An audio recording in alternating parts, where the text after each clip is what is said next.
छठ पूजा की संपूर्ण व्रत कथा। श्री जन्मेजय ने वैशंपायन से पूछा कि दुरात्मा दुर्योधनादि द्वारा कपट रूप जुआ से परास्त पांडव लोग वनवास के लिए भेजे गए तो जंगल में जाकर उन्होंने क्या किया। वैशंपायन जी बोले, हे जन्मेजय सुनो, वह पांडु के पुत्र पांडव लोग अत्यंत दुख सागर में डूबे हुए वनवास के लिए घोर जंगल में जाकर दुख और चिंता से चिंतित हो वन में रहने लगे। वन के फल फूल खाकर पृथ्वी तल में शयन करते हुए केला और भोजपत्र का वस्त्र पहनकर दुख से दिन काटने लगे। राजकन्या सुख को भोगने वाली पतिव्रता धर्म को पालती हुई गजगमिनी द्रौपदी भी पतियों के साथ वन को गई थी। जिस स्थान में द्रौपदी सहित पांडव लोग थे वहाँ पर वे ब्रह्मवेत्ता तत्वरूप 88,000 मुनि लोग जा पहुँचे। ऋषियों को आए हुए जानकर महाराज युधिष्ठिर अत्यंत चिंता से घबरा के उठे कि इन महात्माओं के भोजन के लिए क्या प्रबंध करें। जब युधिष्ठिर को यह चिंता हुई कि भोजनार्थ क्या उद्योग करें तो मुख को चेष्टा मलिन किए स्वामी युधिष्ठिर को देखकर द्रौपदी अत्यंत दुख से व्याकुल हो गई। उसी क्षण द्रौपदी निज पुरोहित महाराज धौम्य को पवित्र आसन पर बिठाकर प्रदक्षिणा पूर्वक नमस्कार करके नेत्रों में आंसू भरकर कुल धर्म रक्षक द्रौपदी प्रेम पूर्वक गद्गद वचन बोली, हे धौम्य, हे धौम्य, हे महाभाग, इन दुखित पांडु पुत्रों को देखो। हे स्वामिन, इनके दुख को देखकर क्या आपका हृदय दुखी नहीं होता। दुख नाशार्थ कोई व्रत मुझसे कहिए जिससे इनका कलेश शांत होवे। थोड़े ही उपाय से प्रत्यक्ष महत्व पुण्य को देने वाला व्रत कहिए जिससे हमारे स्वामी पृथ्वी तल के सुखी होवें, जिससे शत्रु का नाश होवे, निज राज्य लक्ष्मी वापस मिले और इस समय हमारे यहाँ आए हुए ब्राह्मणों को दुग्धपान करने को मिल जावे। हे महाभाग, हे महाविभो, ऐसा कोई उपाय वर्णन कीजिए। द्रौपदी के यह वचन सुनकर वैशंपायन जी जन्मेजय जी से कहते हैं, ब्राह्मणों में श्रेष्ठ महाराज धौम्य जी प्रसन्न होकर मुहूर्त मात्र ध्यान स्थित होकर द्रौपदी से बोले, हे पांचाल पुत्री, एक उत्तम व्रत को सुनो, जिस व्रत को पूर्ण समय में नागकन्या के उपदेश से सुकन्या ने किया था। हे महाभागो, स्त्रियों के साथ तुम अनेक विघ्नों को शांत करने वाले रवि षष्ठी व्रत को करो। द्रौपदी बोली, आपका कहा हुआ व्रत कैसा है और उसकी विधि क्या है। इस व्रत से किसका पूजन किया जाता है, वह नागकन्या कौन थी और किस हेतु उसने यह व्रत को किया था। हे महाभाग, यह सुकन्या अत्याश्चर्य रूपी व्रत को करने वाली कौन थी। हे शरणागत वत्सल, मेरे इस संशय का आप निवारण करिए।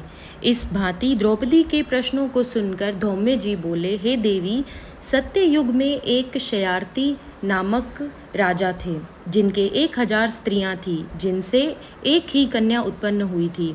उस राजा के कन्या को छोड़कर दूसरी संतान न होने के कारण वह कन्या अति प्रिय थी और वह पिता के घर में वृद्धि को प्राप्त होने लगी।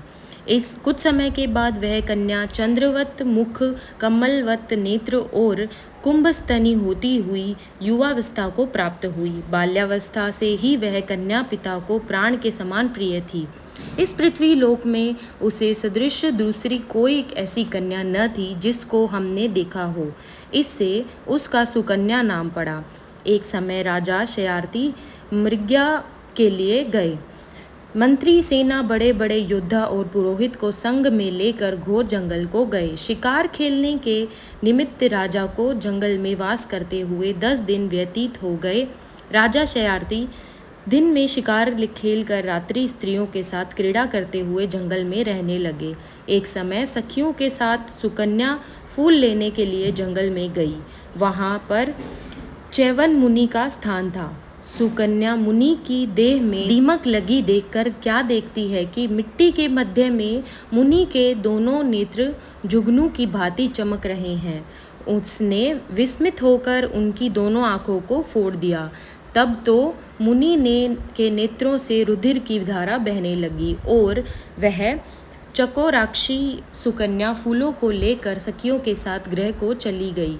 च्यवन मुनि के नेत्र सुकन्या द्वारा जो फोड़ दिए गए, इससे राजा और सेना का मलमूत्र आदि सब बंद हो गया और सभी हाहाकार करने लगे। जब 3 दिन और रात्रि व्यतीत हो गई तो व्याकुल होकर अपने पुरोहित से राजा ने पूछा, हे मुनि सत्तम, किस हेतु हमारा मलमूत्र बंद हो गया, सो आप दिव्य दृष्टि से देख कर कहिए। पुरोहित जी बोले, हे राजन, भार्गववंशी च्यवन नामक एक ऋषि इसी वन में घोर तपस्या कर रहे हैं, जिनके शरीर में दीपक लगकर मांस खा गए हैं और हड्डी मात्र मिट्टी में लिपटी हैं। हे राजन, आपकी इस कन्या ने अज्ञातवश उन राजा महाराज के दोनों नेत्र कांटों से फोड़ दिया है, जिससे रुधिर बह रहा है। उन्हीं के क्रोध से यह कष्ट उपस्थित हुआ है। सो हे राजन, आप उनको प्रसन्न करिए और अपनी कन्या उन्हें दे दीजिए। कन्यादान से वह मुनि च्यवन जी प्रसन्न हो जाएंगे। यह पुरोहित के वचन सुनकर राजा शयार्थी सुकन्या को साथ लेकर ऋषि के पास गए और जल छोड़ने पर हड्डी मात्र के दर्शन हुए।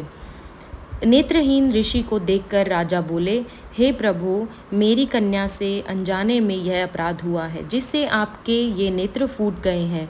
हे मुनिवर, आपकी सेवा के हेतु हम अपनी कन्या आपको देते हैं, जिससे आपको कष्ट न होवे। राजा के वचन सुनकर ऋषि जी बड़े प्रसन्न हुए। उसी समय राजा शयार्थी ने सुकन्या को ऋषि के लिए दान कर दिया। राजा से कन्या पाकर मुनि अति प्रसन्न हुए और क्रोध शांत हो गया। तब राजा को मलमूत्र हुआ और सेना सहित प्रसन्न चित्त राजा अपने देश को गए। वह सुकन्या नेत्रहीन च्यवन जी की सेवा करने लगी। वह सुकन्या कार्तिक मास में एक दिन जल के हेतु कर दिया पुष्करिणी में गई। वहाँ पर उसने अनेक आभूषणों से युक्त नाग कन्या को देखा। श्री कश्यप जी के यज्ञ मंडप में सूर्य भगवान का पूजन करती हुई नाग कन्या को देखकर सुकन्या धीरे से पास जाकर पूछती है, हे महाभागे, आप क्या करती हैं, किस कारण यहाँ आई हैं? सुकन्या के इस वचन को सुनकर नाग कन्या बोली कि हे साध्वी, मैं नाग कन्या हूँ, व्रत धारण कर कश्यप जी के पूजनार्थ आई हुई हूँ। सुकन्या बोली, इस व्रत का और पूजा का क्या प्रभाव है, क्या फल है, इस पूजा की विधि क्या है, किस महीने और किस तिथि को यह उत्तम व्रत किया जाता है? नाग कन्या ने कहा, कार्तिक शुक्ल षष्ठी को सप्तमी युक्त होने पर सर्व मनोरथ सिद्धि के लिए यह व्रत किया जाता है। व्रती को चाहिए कि पंचमी के दिन नियम से व्रत को धारण करें, सायकाल में खीर का भोजन करके पृथ्वी पर सोवे, छठ के दिन व्रत रखे, दिन में 4 रंगों से सुशोभित मंडप में सूर्य नारायण का पूजन करें, रात्रि में जागरण करें, अनेक प्रकार के फल और पकवान आदि का नैवेद्य और सूर्य नारायण की प्रीति के लिए गीत वाद्य और से गा बजाकर उत्सव मनाए। जब तक सूर्य नारायण का दर्शन न होए तब तक व्रत धारण किए रहे। प्रातःकाल सप्तमी को सूर्य नारायण के दर्शन करके अर्घ्य देवे। दूध, नारियल, कदली फल, पुष्प, चंदन से 12 नाम सूर्य के हैं, उन्हीं के नामों का उच्चारण करते हुए और प्रत्येक नाम से दंडवत प्रणाम करते हुए अर्घ्य देवे। जगत के सविता, जगत के नेत्र, जगत के उत्पत्ति, पालन, नाश के हेतु त्रिगुण रूप त्रिगुणात्मा ब्रह्मा, विष्णु, शिव रूप सूर्य नारायण को नमस्कार है। इस प्रकार इस व्रत के करने से सूर्य नारायण महाघोर कष्ट को दूर करके मनवांछित फल को देते हैं। हे सुव्रते, हमने यह रवि षष्ठी व्रत तुमसे कहा। श्री धौम्य जी ने कहा है, द्रौपदी, नाग कन्या के इस वचन को सुनकर सुकन्या ने इस उत्तम व्रत को किया। इसी व्रत के प्रभाव से च्यवन महाराज के नेत्र पुनः पूर्ववत हो गए, ऋषि होकर सुख भोगने लगे। इससे हे पंचालग्नि, तुम भी उत्तम व्रत को करो। इसी व्रत के प्रभाव से तुम्हारे पति पुनः राजलक्ष्मी को पाएंगे और निसंदेह तुम्हारा कल्याण होगा। तब द्रौपदी ने धौम्य महाराज की आज्ञा से यह यथाविधि व्रत किया तो युधिष्ठिर जी ने अतिथि रूप में आए हुए ब्राह्मणों को भोजन देकर प्रणाम किया। वैशंपायन जी ने कहा, हे जन्मेजय, धौम्य जी ने से इस उत्तम व्रत को जानकर द्रौपदी ने किया और इसी व्रत के प्रभाव से द्रौपदी पांडवों सहित पुनः राजलक्ष्मी को प्राप्त हुई। जो कोई स्त्री इस पुनीत व्रत को करेगी उसके समस्त पाप नाश होकर सुकन्या की भांति पति सहित सुख को पावेगी। इस व्रत का विधिवत उद्यापन करें। विधि विधान से प्रत्येक वर्ष व्रत करते हुए कथा को सुने, ब्राह्मणों को दक्षिणा देवें तो उसका मनोरथ सिद्ध होता है। जो कोई भक्ति युक्त इस कथा को सुनता है उसको पुत्र पौत्र धन संपत्ति तथा अक्षय सुख मिलता है। इस भांति कथा सुनकर सूर्य नारायण जी को अर्घ्य देकर नमस्कार करते हुए श्रोता निज निज घर को जाएं। हम उम्मीद करते हैं आपको हमारी यह कथा पसंद आई होगी। ऐसे ही वीडियोस के लिए हमारे चैनल को ज़रूर सब्सक्राइब कीजिए। धन्यवाद।